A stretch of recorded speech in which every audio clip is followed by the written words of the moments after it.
చీపురు శనికి రాహువుకి ఇష్టం కాబట్టి చీపురు ఎప్పుడు కొనాలనుకున్నా కొత్త చీపురు శనివారం రోజు కానీ ఆదివారం కానీ కొనాలి.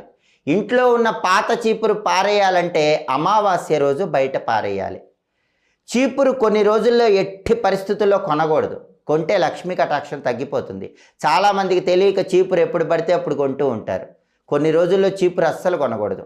మంగళవారం శుక్రవారం చీపురు ఎట్టి పరిస్థితుల్లో కొనకూడదు. అలాగే మీరు పుట్టిన తిథి ఉన్న రోజు కూడా చీపురు కొనకూడదు. మీ బర్త్డే ఉందనుకోండి, పుట్టిన తిథి, ఆ రోజు చీపురు కొనకూడదు. అలాగే ఇంట్లో పితృకార్యం జరుగుతుందనుకోండి, ఆ రోజు కూడా చీపురు కొనకూడదు. గ్రహణం ముందు రోజు గ్రహణం తర్వాత రోజు కూడా చీపురు కొనకూడదు.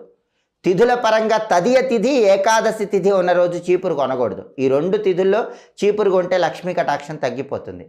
అలాగే కొన్ని నక్షత్రాలు ఉన్నప్పుడు కూడా చీపురు కొనకూడదు. రోహిణీ నక్షత్రం, హస్తా నక్షత్రం, శ్రవణ నక్షత్రం, పుష్యమి నక్షత్రం, అనురాధ నక్షత్రం, ఉత్తరాభాద్ర నక్షత్రం.